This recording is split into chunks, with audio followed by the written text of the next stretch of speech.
कुछ ऐसी राजनीतिक पार्टियां हैं जो अपने निजी स्वार्थ के चलते हमारे कर्मचारियों को बहला फुसलाकर और जो उनके सुपरवाइजर हैं जिनके अधीन वो काम करते हैं हमारे सफाई कर्मचारी, उनको भी डरा धमकाकर कर्मचारियों को अनावश्यक रूप से बड़े बड़े स्टेडियम में ले जाके अपनी पार्टियों का प्रचार प्रसार करते हैं। जबरदस्ती उनकी एब्सेंट करने का डर दिखाकर, उनकी नौकरी खत्म करने का डर दिखाकर उनको बसों में भरकर वहां ले जाया जाता है। आइंदा ऐसा काम ना करें, अन्यथा दिल्ली सफाई कर्मचारी आयोग जो एक संवैधानिक संस्था है, अपने सारे अधिकारों का इस्तेमाल करते हुए उन सबके खिलाफ केस करने के लिए बाध्य हमें होना पड़ेगा।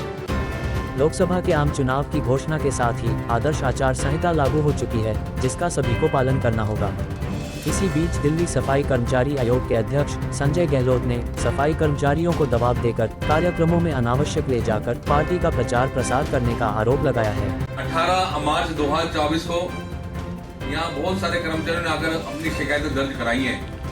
उन कर्मचारियों का ये कहना है कि अभी कुछ दिन पहले और उससे पहले भी कुछ ऐसी राजनीतिक पार्टियां हैं जो अपने निजी स्वार्थ के चलते हमारे कर्मचारियों को बहला फुसलाकर और जो उनके सुपरवाइजर हैं जिनके अधीन वो काम करते हैं हमारे सफाई कर्मचारी, उनको भी डरा धमकाकर कर्मचारियों को अनावश्यक रूप से बड़े बड़े स्टेडियम में ले जाके अपनी पार्टियों का प्रचार प्रसार करते हैं, जो कि सरासर गलत है।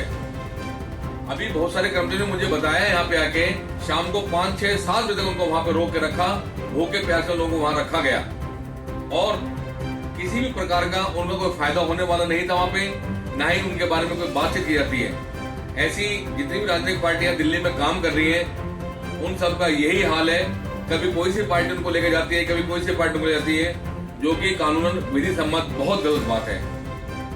ऐसा आज हमारे संज्ञान में भी आया है कि हमारे कर्मचारियों को वहां के जो संबंधित निगम पार्षद है उनके द्वारा या जो उनके दरोगा इंस्पेक्टर हैं उनके दबाव में आकर कर्मचारियों को जबरदस्ती उनकी एब्सेंट करने का डर दिखाकर, उनकी नौकरी खत्म करने का डर दिखाकर उनको बसों में भरकर वहां ले जाया जाता है।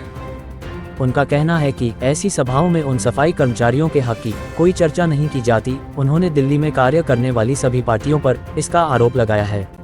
उन्होंने बिना नाम बताए कि अगर यह राजनीतिक पार्टियां बाज नहीं आती तो आयोग इसके में न्यायालय की शरण में जाने को बाध्य होगा। उन्होंने कहा कि किसी सफाई कर्मचारी को कोई दल ले जाने का प्रयास करे तो वह आयोग से संपर्क कर सकते हैं। काम ना करें, अन्यथा दिल्ली सफाई कर्मचारी आयोग जो एक संवैधानिक संस्था है, अपने सारे अधिकारों का इस्तेमाल करते हुए उन सब के खिलाफ केस करने के लिए बाध्य हमें होना पड़ेगा। उनके खिलाफ हायर कोर्ट में जाके हमें मुकदमा दर्ज करना पड़ेगा और जो भी उचित कार्रवाई हो सकती है पार्टी के खिलाफ वो हमें करना पड़ेगा। कई बार ऐसा देखा गया है कि हमारे जो सफाई कर्मचारी हैं उन्हें डर दिखाकर, भय दिखाकर, जैसा कि हमने बताया है, वहां ले जाते हैं विभिन्न स्टेडियम में। ये बहुत गलत बात है। तो एक बार उन्हें अपने इन सभी सफाई कर्मचारियों को भी हम आश्वस्त करना चाहते हैं कि कोई किसी के बहकावे में ना आए। अगर कोई जबरदस्ती उनके साथ में करता है तो तुरंत हमारे मोबाइल नंबर पर किसी भी समय संपर्क कर सकते हैं, ताकि उन पर होने वाला जो अत्याचार है उसको रोका जा सकेगा।